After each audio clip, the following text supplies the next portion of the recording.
Okay, students. So we have the question here. The balance sheet of a Punjab Auto Limited as on 31st December 2002 was as follows. From the following compute, we have to calculate the current ratio, quick ratio, debit equity ratio, and property ratio.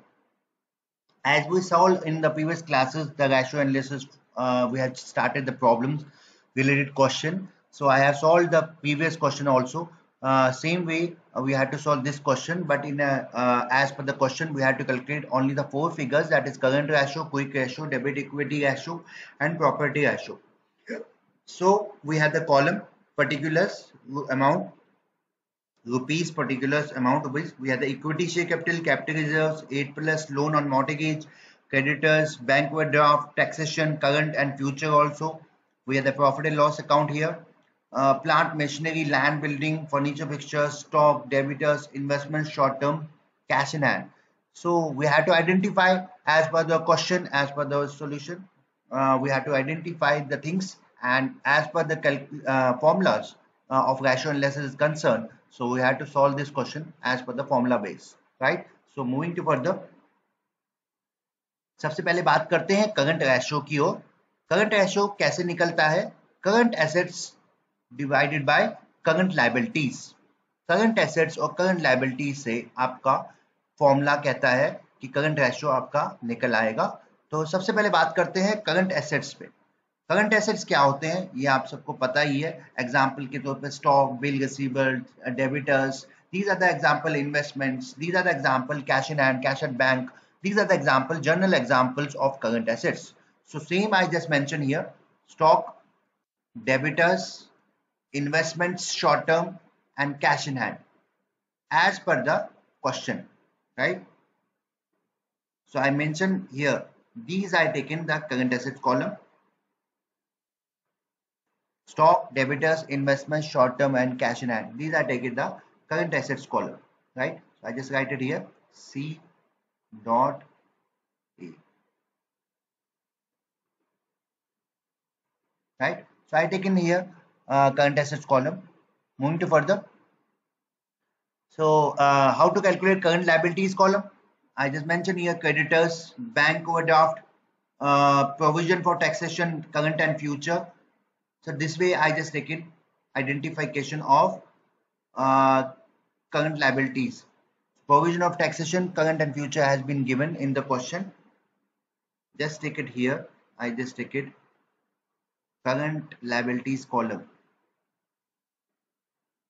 C dot L. So in this way, current assets and current liabilities I just identify. Same I take in the amount in my question solution.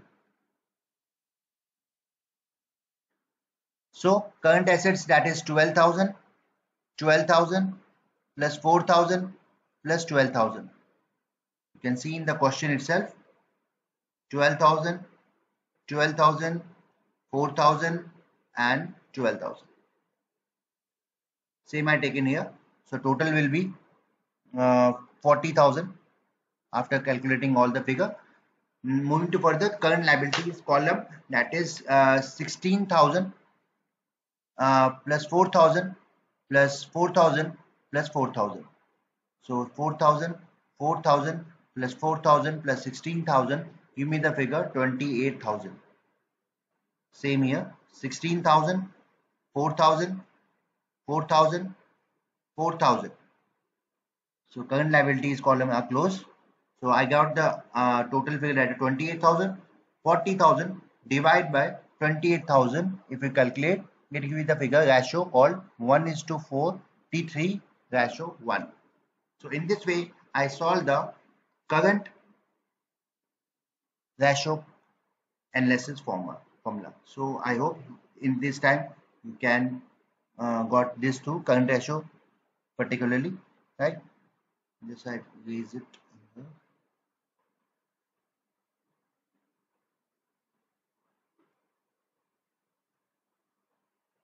Okay. Here also. Okay. Moving to further. we have to calculate the quick ratio column, that is quick assets divided by quick liabilities as per the formula, right? So quick assets divided by quick liability is the formula. Now how to calculate the quick assets, that is current assets minus stock, give you the figure quick assets column. Quick liabilities, current liabilities minus bank overdraft minus PFT is provision for future tax, right?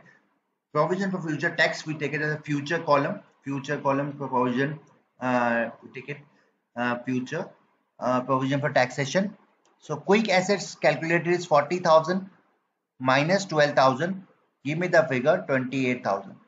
What is this 40,000? How you calculate that? Quick assets, that you already got to know about from this, that is current asset 40,000.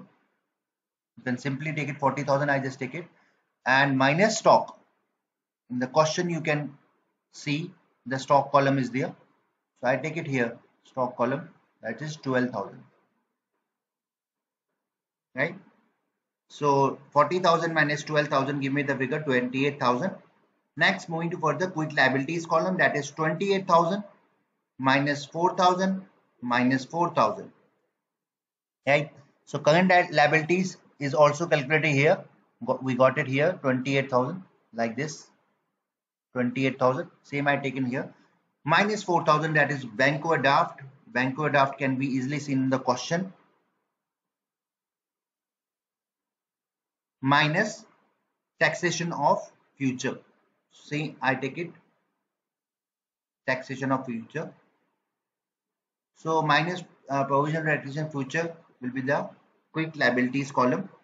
So 40,000 minus 12,000, give me 28,000 minus 4,000 minus 4,000, give me the figure 20,000, right?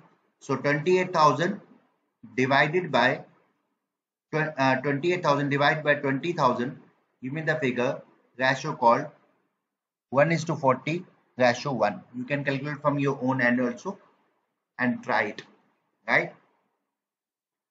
Okay. So before moving further, I just raise it for again all this so that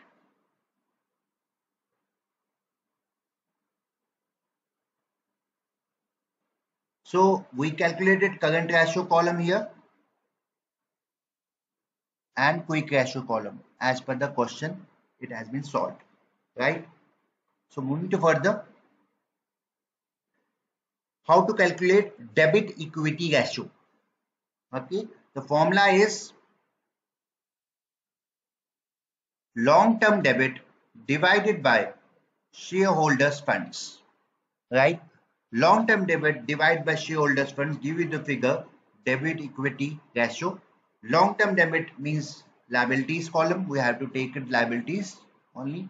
So what are the examples? Can be long-term liability, debentures are the example, long-term loans are the examples of the liabilities column, right? So shareholder, how to calculate shareholders funds?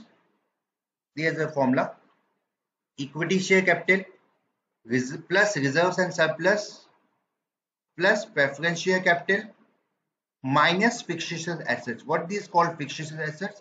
Fictitious assets are those assets, ऐसे assets होते हैं जो variable नहीं होते, change होते रहते हैं. It can be in variable, उनकी अमाउंट चेंज हो सकती है. एग्जांपल मैं कह सकता हूँ आपको कि जिनकी कॉस्टिंग डे बाय डे बढ़ती रहती है, यानी कि आप कुछ ऐसे एसेट्स खरीद लेते हैं जिनकी शेयर, जैसे शेयर्स आप परचेज कर लें, तो आज अगर उसकी मार्केट में कॉस्ट आपने जब खरीदी थी वो 2 रुपीज थी, बट उसकी कॉस्ट आज की डेट में 10 रुपीज या 5 रुपीज हो गई है, तो it can be a variable, ठीक है, उनकी कॉस्ट बढ़ती है. तो फिक्स्ड एसेट्स ऐसे होते हैं, शेयर्स जो हम लेते हैं उन लोगों को हम फिक्स्ड एसेट्स में कहते हैं, ठीक है. तो LTL मैंने लिया यहाँ पे. LT, what is LTL? That is long term liability, right? So long term liability is 32,000. How I get this 32,000? I simply go to the question, that is 8% loan has been taken on mortgage. So it is means that it's a loan amount, so it is a liability for me. So I take it 32,000 as a long-term loan, right? So 32,000 have been taken for this. Next, moving to further, how to calculate shareholders fund, that is 40,000 plus 8,000 plus 12,000. How you get that 40,000 and 8,000 plus 12,000? That is simply here 40,000 here, that is equity share capital. I take in here equity share capital as per the formula, and then I go to the reserves and surplus. Capital reserve, we have the 8,000 rupees, right? And we have the profit and loss account here 12,000, but that is future our profit preference share. It can be calculated as a preference share, future profit and loss account for us.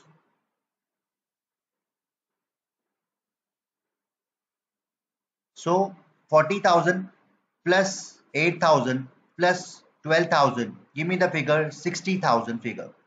Okay, we have the long-term liability 32,000, shareholders fund 60,000. After calculating their ratio, that is 32,000 divided by 60,000 as per the formula, long-term debit, that is liabilities column, and divide by shareholders fund. 32,000 divided by 60,000, give me the figure 0.53 ratio is to 1, right? You can take a ratio unless it's 2 is to 1, 3 is to 1, because you have to calculate ratio like this only. That is the basic funda for ratio analysis, right? Moving to further, property ratio. Property ratio को कैसे calculate किया जाए? Share holders fund divided by total assets is the formula. You have to remember this formula because all ratio analysis formula are depend upon the formula only. All calculation can be done depend upon the formulas only, because if you remember the formula, you can identify the things properly, right? So shareholders fund, already we have taken in the previous question. Same, I had taken equity share capital, reserves and surplus, preference share capital minus fixed share assets. If we have, we can calculate. If we don't have, leave it. Right. Same total assets, that is total assets minus fixed share assets. How to calculate total asset? That is total assets minus fixed share assets. So shareholders fund already we have taken in previous column, that is same, I taken 60,000 here. No more calculation. I just mentioned here 40,000 for your sake. 8,000 plus 12,000. That is give me the figure 60,000. Same calculation. So total assets is here. So total assets, you can directly calculate the total assets. If you identify some fixed assets in that, so you have to minus that first. Then you have to go to the total assets. So I have 1,20,000. In my question, I have seen that all these are total assets column, right? So these are the T dot A. So total assets column are there. So I have to calculate all already. No, we need to calculate to me here. 1,20,000 I have taken directly. So 60,000 divided by 1,20,000. Give me the figure 0 ratio 4 is to ratio 1. So this is the figure I got as 0.4 ratio 1. So in this way, I have calculated the all related problem, that is current ratio divided by debit equity ratio,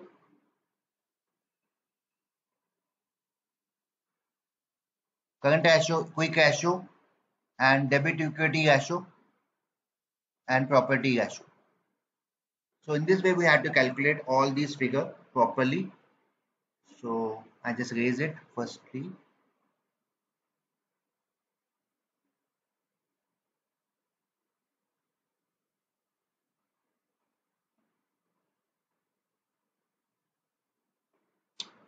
So in this way, we have to calculate all these things properly.